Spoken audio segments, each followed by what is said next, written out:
누가복음 8장 14절입니다. 가시밭에 떨어진 것은 하나님의 말씀을 들었으나 이 세상의 걱정과 부와 쾌락에 사로잡혀서 자라지 못하고 온전한 열매를 맺지 못하는 사람들이다.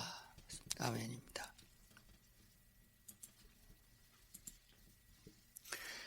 오늘은 누가복음 8장에서 말씀하고 있는 씨 뿌리는 비유에서 가시밭에 씨 뿌려 무엇하랴 이런 제목으로 말씀을 나누고자 합니다. 이 오늘 본문의 말씀을 조금 더 화면에 띄우고 한 번 더 다시 보도록 그렇게 하겠습니다. 가시밭에 떨어진 것은 하나님의 말씀을 들었으나, 말씀을 듣긴 들었죠. 천국도 있고 예수의 이름으로 구원도 받는 거, 그래서 마귀를 따라서 악한 짓 하지 말고 나쁜 짓 하지 말고 속임수에 넘어가지 말고 하나님의 말씀을 따라서 거룩한 삶을 살다가 주님의 나라에 가야 된다, 이런 모든 말씀을 우리가 듣습니다. 하나님의 말씀을 들었으나 이 세상의 걱정과 부와 쾌락에 사로잡혀서 자라지 못하고 온전한 열매를 맺지 못하는 사람들을 가리킨다, 이렇게 말씀하였습니다. 여기서 부와 쾌락에 사로잡힌다는 말을 다른 번역 성경으로 봤더니 이렇게 여러 가지로 나타나서 밑에 노란 글씨로 쓴 것이에요. 숨막혀 그랬습니다.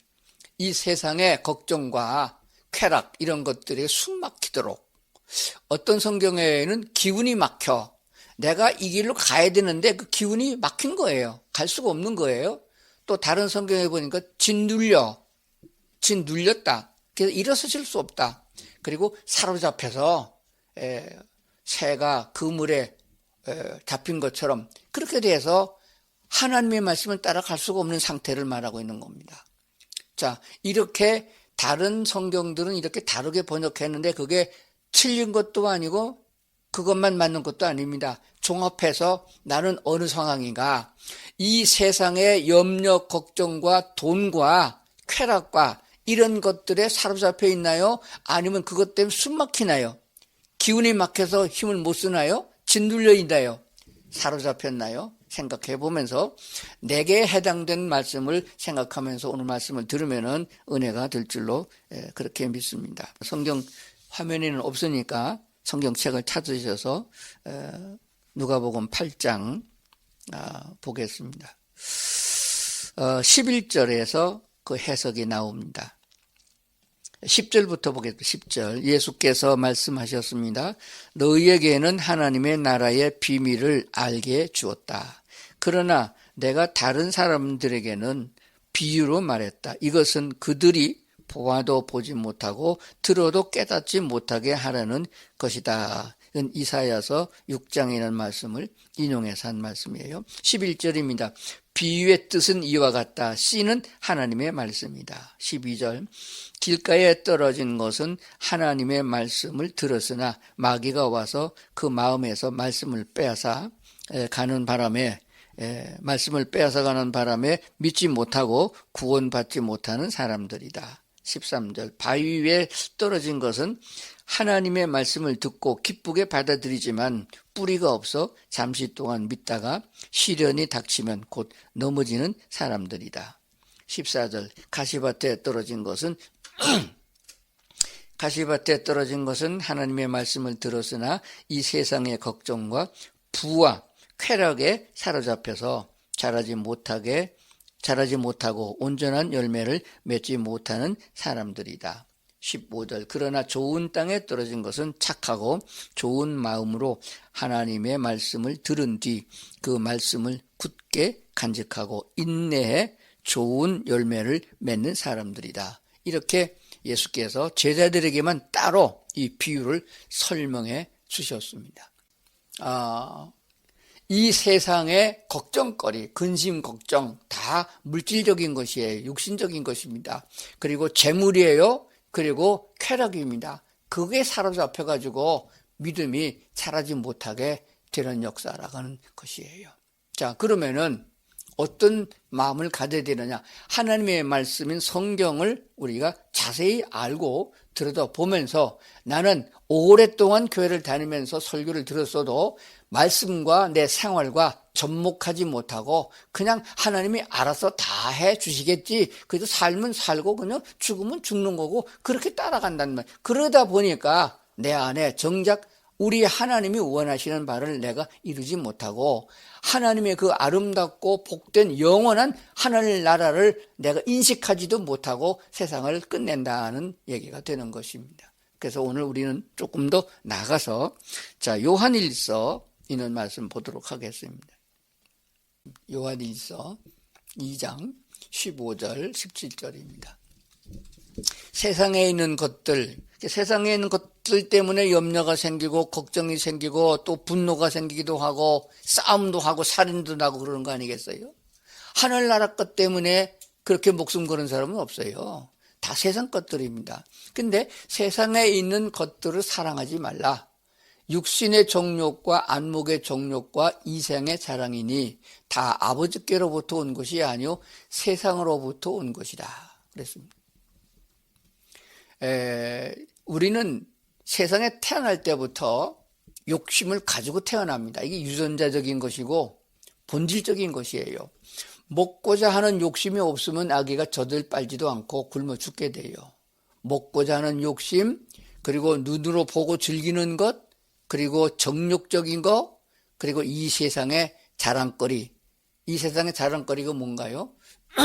입은 옷, 집에서 장만한 전자제품, 그리고 가구들, 집들, 그런 것들이에요. 이 세상에서 자랑할 것. 심지어는 뭐 자식 자랑하고 남편 자랑하고 그런 것도 있잖아요. 아무리 좋은 명품을 거쳤다 할지라도 봐주는 사람이 없으면은 그 가치가 없을 거예요. 그 자랑하거든요. 그런데 이런 것들이 육신의 정욕이나 안목의 정욕이나 이생의 자랑거리 이런 거 다 하나님께로부터 온 게 아니다. 하나님 아버지께로부터 온 것이 아니고 다 세상으로부터 온 것이다 그랬습니다. 그러면 이 세상은 어떻게 돼요? 낡아지고 썩어지는 것이다 그랬습니다. 야고보서로 넘어가서 보겠습니다. 4장 4절입니다. 야고보서 4장 4절. 영적 싸움이라는 부제를 붙였는데 누구든지 세상과 보시 되고자 하는 자는, 세상과 친구가 되고자 하는 자는 스스로 하나님과 원수되는 것이다. 사람과 원수져도 마음이 안 편해요. 해결되기까지는 아주 그 마음이 불편합니다. 세상의 권세를 잡고 있는 사람과 원수가 되면은 살아날 수가 없어요. 감옥에 쳐넣잖아요. 그런데 감히 하나님과 원수가 돼가지고서 복 받겠어요? 우리 믿는 사람들 오늘 이 말씀을 잘 생각해 봐야 됩니다. 하나님과 원수 되어서 무슨 복을 받겠어요? 그럼 어떤 사람이 하나님과 원수 되나요? 세상과 친구가 되는 사람들. 이 세상에 있는 것들을 사랑하지 말라 그랬잖아요. 요한일서에는. 그런데 사랑하는 친구들, 무엇을 더 사랑하느냐? 말로다가는, 입으로다가는 주님을 더 사랑합니다. 내 생명을 구원하기 위하여 자기 자신을 십자가에 내주신 주님, 그 큰 사랑을 내가 깨닫고 예수를 믿기 시작했습니다. 주님을 더욱 사랑합니다. 그러면서도 세상을 더 사랑하는 거예요. 그런데 성경에서 이 하라 또 하지 말아라 이런 것을 하면 율법적인 것으로 생각되어져 가지고 거부감을 갖는 사람도 있어요. 그런데 중요한 것은 이런 말씀을 해도 알아듣고 하나님이 나를 사랑하셔서 마귀에게 꾀임에 넘어가서 죄짓지 말고 거룩한 삶을 살아야 된다는 말씀이 내가 주의 말씀을 따라가겠습니다. 그러나 세상에 매여가지고 아직도 제가 허덕이고 있습니다. 이렇게 하나님께 고백하면서 자기 자신을 뒤돌아보면서 하나님 내게도 믿음을 주시고 내게도 재물을 조금만 더 주셔서 먹고 사는 문제라도 해결할 수 있도록 도와주시옵소서. 구제하고 선교하고 헌금도 할 수 있는 그런 조금 넉넉한 재물을 가질 수 있도록 축복해 주시고 합니다. 이렇게 기도하는 것조차도 내 믿음과 결부시켜서 기도하고 구하는 자가 되어야 되는데 거기까지 나가지 못한다는 것이에요. 그러면 문제가 어디서부터 생겨나느냐 하는 것입니다. 사람 됨됨이가 된 사람은 부모가 야단을 쳐도 말을 들어요. 요즘에는 학교에서 선생님이 학생들을 때리지도 못하게 해놨어요. 제가 어렸을 때 자랄 적에는 숙제 하나 가면 손바닥 맞았거든요. 나쁜 짓 하다 들키면요 종아리 맞았어요. 퉁퉁 붓도록 맞았습니다. 요즘 그렇게 하면 경찰에 고발하잖아요. 세상에 이렇게 바뀌었어요. 그러다 보니까 어떻게 되나요? 사람 꼬라지가 안 된다는 거예요. 머리통은 커졌고 지식은 늘어나는데 사람이 안 된 거예요. 인간의 도리를 모른다는 것입니다. 이것도 해야 되고 저것도 해야 되고 저건 하지 말아야 되고 이게 너무 많은 거예요. 교회 나가면 하지 말라는 게 왜 이렇게 많고 하는 게 많은지 이게 짐이 돼가지고 숨 막힐 정도입니다. 마치 가시 넝쿨이 식물이 자라지 못하게 막는 것과 똑같은 현상이에요. 그 왜 그러냐? 초신자 때는 뭐 헌금하라 소리도 안 하고 뭐 하라 소리 안 합니다. 하지 말아서 뭐 담배 피워도 괜찮습니다. 술 마셔도 됩니다. 그냥 나오세요. 그냥 믿기만 하면 됩니다. 이렇게다가 좀 더 신앙생활 하다 보면요. 그게 걸리는 거예요. 하라는 것도 많은데 못하지요. 하지 말라는 건 자꾸 해야 되죠. 남몰래 하다 보니까 숨어서 하니까 그것도 하나님 앞에 기도하면 그거 안 되는 것 같고 그러다 보니까 숨 막히고 그리고 기운도 없어지고 교회 다니는 기쁨도 없어진단 말입니다. 문제가 어디에 있느냐? 근본적인 문제가 있는 거예요. 본인은 예수 믿어서 거듭났다고 하는데 목사가 보면 아니에요. 여전히 세상적입니다.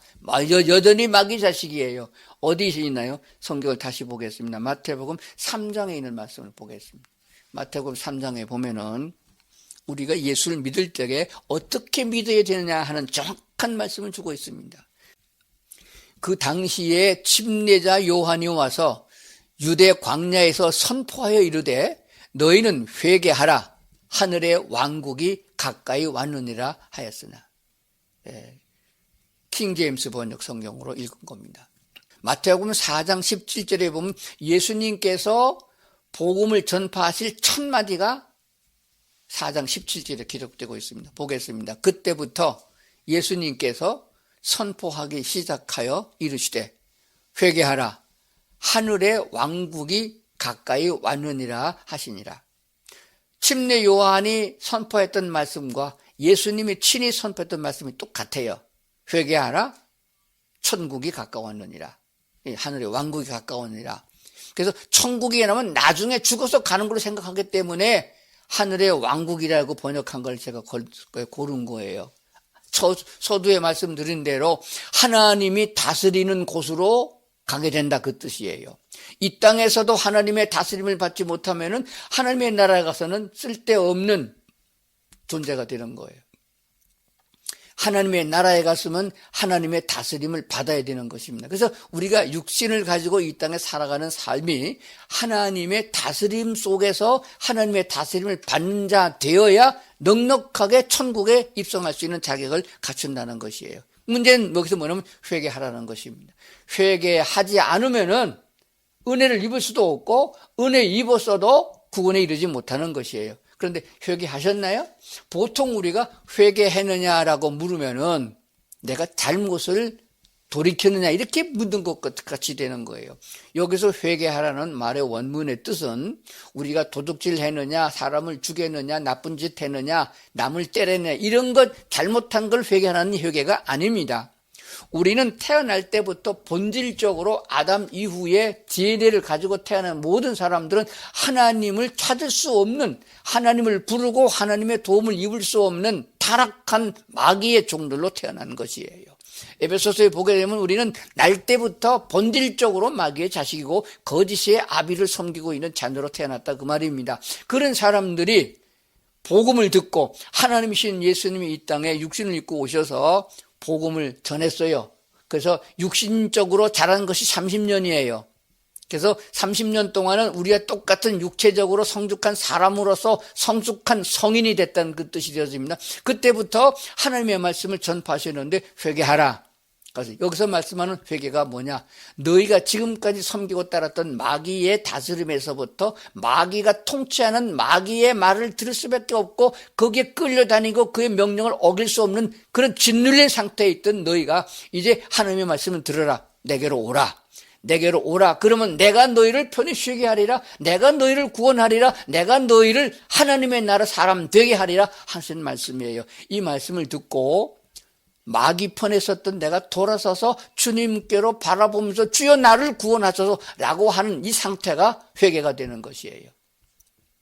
그래 놓고도 또 어떻게 하나요? 뒤돌아보는 거예요. 예수 믿어서 하나님이 나를 구원하시고 나를 축복하시고 인도하셨음을 알고 그리고 세례나 침례를 받았음에도 불구하고 또 옛날로 돌아가는 거예요. 그러면 하나님께서 붙잡으시고 잡아당기는 거예요. 그러다 보니까 인생이 고달프게 된다는 것이에요.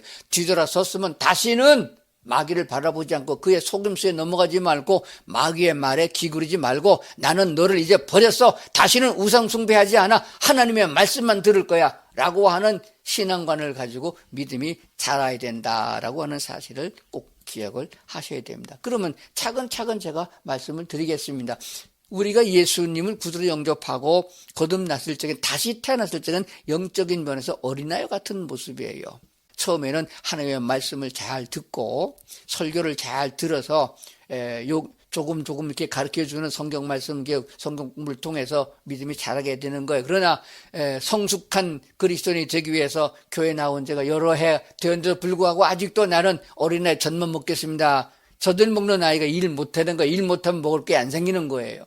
야고보서 4장에 있는 말씀을 꼭 마음에 새겨야 됩니다. 누구든지 세상과 친구가 되고자 하는 자는 스스로 하나님과 원수된 것이다 라고 하는 것입니다. 세상과 친구 되지 말고 하나님과 친구 되어져야 됩니다. 찬송가 가사를 찾아보면 친구 되었다는 가사가 참 많아요. 그 찬송 찾아서 날마다 찬송 부르면서 예수 나의 친구, 하나님은 내 친구 되신다. 그래서 주님을 더욱 사랑하는 그런 관계로 나가야 되는 것입니다. 하나님 앞에 당당하게 말할 수 있는 건 내가 이 세상의 그 어떤 것보다도 물질보다도 세상의 명예보다도 세상의 쾌락보다도 난 주님을 더 사랑하고 주님과 함께하는 게 더 즐겁습니다. 하나님의 말씀을 보면은 두 장만 보면 졸린 게 아니라 하나님의 말씀은 꿀송이와 같습니다. 보고 또 봐도 하나님의 말씀이 정말 꿀송이 같이 답니다. 이렇게 고백되어져야 되는데 그게 잘 안 되잖아요. 왜? 습관이 안 돼서 그렇다는 말씀이 되는 것이 되어집니다. 에베소 4장 28절에 가보면 이렇게 됩니다. 너희가 도둑질 했느냐? 도둑질 하지 말고 그것으로 끝나지 않았어요. 도둑질 안 하면 착한 사람 됐잖아요. 옛날에 살인 강도했는데 그거 이제 안 하면 되잖아요. 그게 아니에요. 도둑질한 사람은 도둑질 하지 말고 그 다음에 할 일이 있습니다. 내 손으로 수고하여 얻은 소득으로 이웃에게 선을 베풀라 하는 것이 되어집니다. 그러니까 하나를 하든 마귀를 따라서 하든 것을 하는 걸 안 하고 그것을 버리고 뭐 해야 되느냐? 하나님이 원하는 대로 행해야 된다라고 하는 사실입니다. 성령께서 역사하시는 바는 내가 주로 누워 있는데 하나님이 다 해주는 게 아니라는 걸 제가 분명히 말씀드렸습니다. 하나님의 말씀을 내가 귀로 듣고 머리로 새기고 가슴에 그것을 오랫동안 굳게 간직해야 된다. 인내해야 된다라고 하고 있습니다. 그리하면은 그 말씀이 속에서 역사되어져서 힘을 발휘해서 나로 하여금 선한 일을 할 수 있도록 인도하시는 분은 성령 하나님이십니다. 내가 하려고 그러면은 못해요. 그럼 어떻게 하면 되느냐? 하나님의 말씀을 간직하고 있고 그 말씀을 사모하는 거예요. 하나님께서 나로 하여금 그렇게 말씀을 주셨으니 나도 그런 하나님이 기뻐하는 사람이 되게 하시옵소서 할 것입니다 하고 간직하고 있으면은 인내하는 속에 성령 하나님이 그것을 힘을 주셔서 행할 수 있도록 역사하신다는 것이에요. 그게 하나님의 능력인 것이에요. 여러분은 어느 쪽입니까? 하지 않으면 나쁜 짓만 안 하면 착한 사람 되나요? 그것은 오래가지 못합니다. 마귀가 그냥 두질 않아요. 그래서 결론으로 말씀드리면은 마귀에게 속했던 내가 회개하고 돌아서서 주 예수님을 나의 주인으로 받아들였습니다. 하나님이 나의 마음과 생활과 삶을 다스리는 하나님이 주인이십니다. 그렇기 때문에 그분의 다스림에 거역하지 말고 순종하려고 하는 자세를 갖게 되면 성령 하나님은 우리 이끌어 주신다고 말씀드렸습니다. 이것이 실천되어지고 우리 삶 속에서 열매를 맺어서 열매를 맛보고 천국에 대한 기쁨과 소망을 더욱 가질 수 있는 이런 성도들로 나가야 될 줄로 믿습니다. 그런 성도들 다 될 수 있기를 주의 이름으로 축원합니다.